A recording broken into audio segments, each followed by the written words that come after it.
Bueno, vamos a cambiar rotundamente de tema, vamos a meternos en materia de actualidad, coyuntural, estructural. Vamos a ir pivoteando por esos lugares y habíamos anticipado también al principio del programa que íbamos a tener presencia legislativa en nuestro panel en el día de hoy. Días en los cuales el Congreso de la Nación pasa a ser protagonista no solo mediático, sino también político, porque se discuten distintos temas que hacen a la estructura diaria y cotidiana de la sociedad argentina con diferentes temas. Hace pocos días, o hace pocas horas para mejor decirlo, estuvo en el Congreso Nacional el ministro Marcos Peña, de alguna forma respondiendo a distintos requerimientos de los diputados nacionales.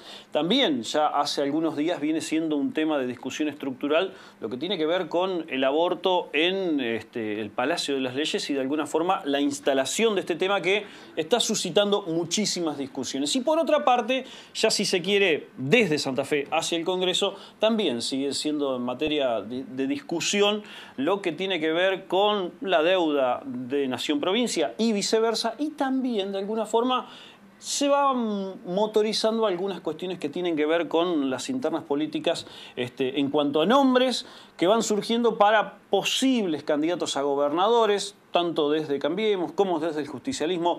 Hay un escenario político que va tomando color de a poco. Sobre estos temas, si nos alcanza el tiempo, sobre estos temas, en principio vamos a hablar con nuestra primera invitada en el día de hoy, la diputada nacional por Cambiemos, Giselle Jaglia. Bienvenida, buenas tardes. Gracias por la invitación, buenas tardes. Por favor. Convulsionado el Congreso en los últimos días. La verdad que va a ser un año de mucho trabajo, de mucho debate y sobre todas las cosas donde nos va a poner a prueba realmente la capacidad de escuchar, de aceptarnos. Creo que el debate de aborto es el debate más importante que va a tener el Congreso en términos de tolerancia y respeto, porque hoy nos está cruzando a cada uno de nosotros de manera muy particular. Por lo general el Congreso vota con bloques, ¿no? Los bloques en su mayoría votan un sí o un no. Exacto. Pero votamos... votaciones cerradas. Sí, votamos como bloque, ¿no? Y estamos convencidos cada uno de los bloques en lo que estamos votando y en lo que estamos planteando. Y este es un tema que nos cruza por adentro a los bloques, ¿no? Dentro del bloque Cambiemos hay un proyecto de despenalización, como también hay en el bloque del Frente para la Victoria, y también dentro del bloque Cambiemos estamos los que pensamos que no, y tenemos que lograr en algún punto respetarnos, escucharnos, trabajar y sobre todas las cosas hacer que de este debate los argentinos aprendamos, porque si uno mira, hace 30 años que estamos en democracia y es la primera vez que esta ley, que es un pedido de muchas organizaciones y es una demanda de muchas organizaciones, que se trate. No importa el resultado, pero que sí, que se trate, es la primera vez que va a llegar a recinto. Así que me parece que tenemos que estar a la altura de las circunstancias para todos aprender del otro y sobre todas las cosas poder fundamentar nuestras posiciones de la mejor manera. Su postura tiene que ver con anteponer o por lo menos participar las creencias a lo que tiene que ver con la salud pública. Quizás me parece que por aquí pasaba uno de los debates, quizás fuera de sintonía, cuando algunos diputados o algunos legisladores hablaban de creencias, pero otros hablaban de salud pública. ¿Pasa por ahí hoy el debate o hay otra línea por la cual se puede inmiscuir también? Yo creo que hay una línea que es indudablemente de salud pública cuando se habla de salud pública, pero para hablar de salud pública hay que hablar con números reales, y los números reales muestran cosas que a veces no son las que se están proponiendo desde el lado que piensa la despenalización como el problema, como el tema a resolver. Pero sí creo que en términos de salud pública nos falta mucho. Y este debate nos despierta esta gran discusión, que es qué no estamos haciendo en materia de salud pública y de prevención para que esto no pase. Y qué no estamos haciendo y qué deudas tenemos con la sociedad, tanto el Estado nacional como el Estado provincial como el Estado municipal, para educar, para prevenir, para no llegar a determinadas situaciones. Y creo que acá hay un trabajo por delante donde no está resuelto, pero hay un trabajo por delante. Después me parece que despertó otro tema que, si bien se hablaba y que a veces los medios de comunicación lo ponían en la escena, pero que la política nunca lo ponía en la agenda, es el embarazo adolescente.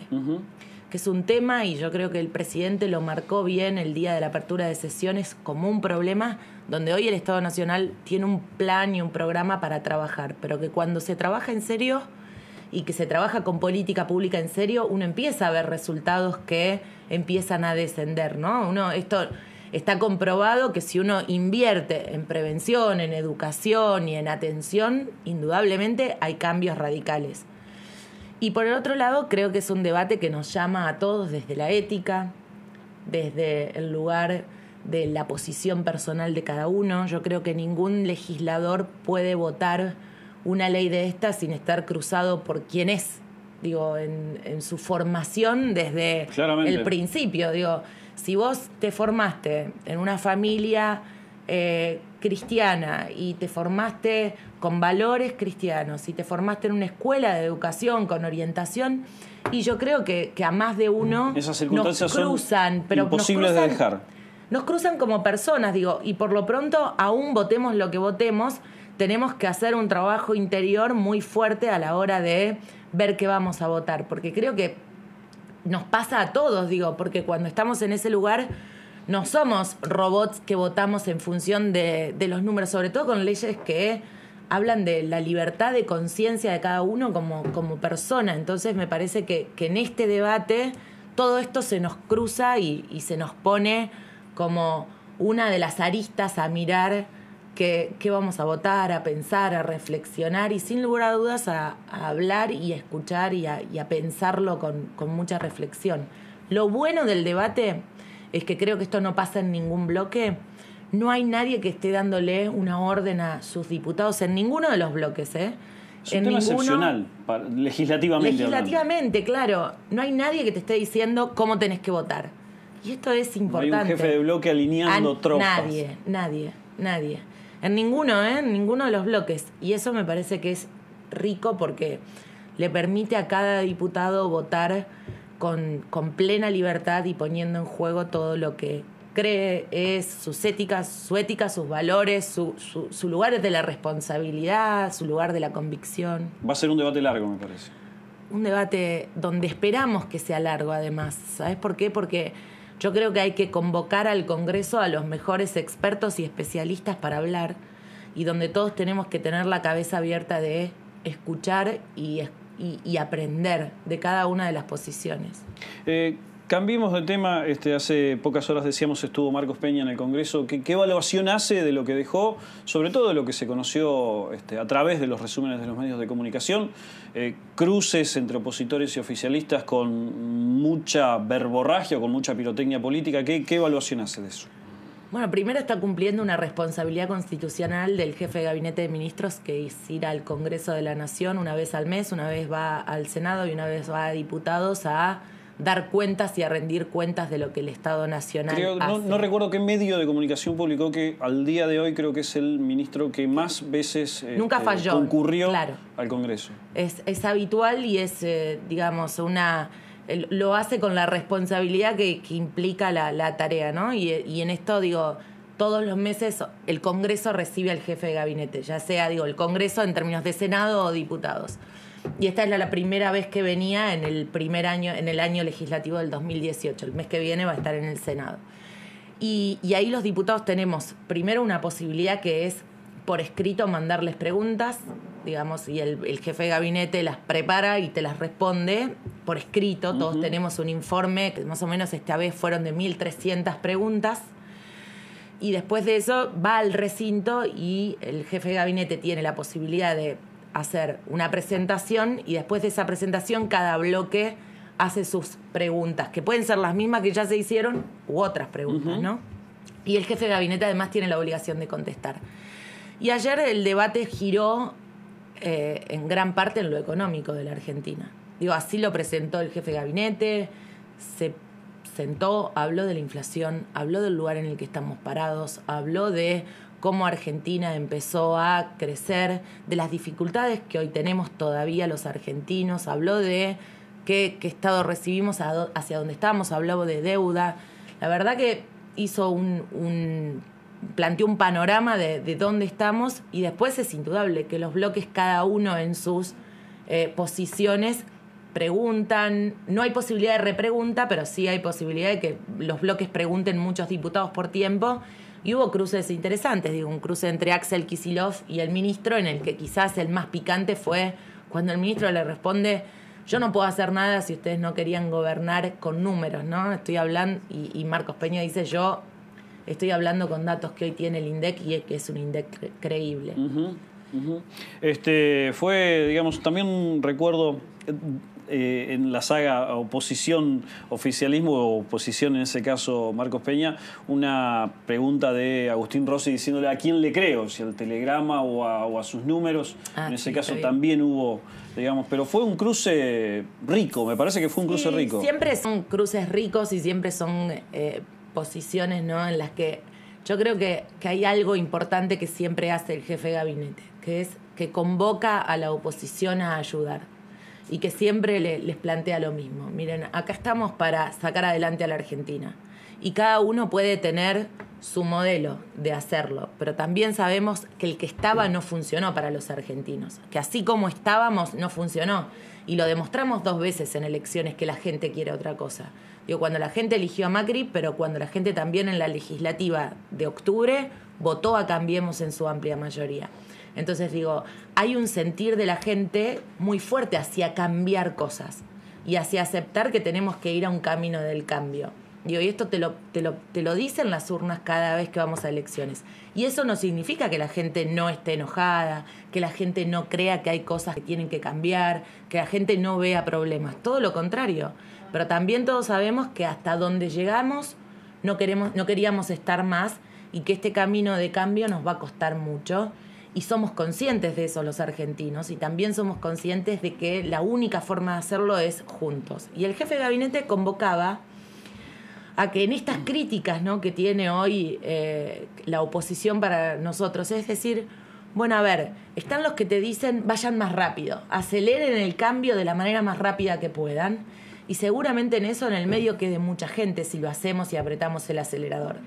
Y están los que te dicen vayan con mayor gradualismo y mucho más lento, ¿no? Y entonces uno dice, ¿qué hacemos en ese medio? Porque en algún punto lo que el gobierno está intentando hacer es transitar un camino del medio, en el que sabe que hay que ajustar cosas, pero también hay que hacerlo con el gradualismo necesario para que la gente tenga una oportunidad y no encontremos un país donde no tengan oportunidades. Entonces es interesante saber que Argentina tiene el 76% del presupuesto puesto en inversión social.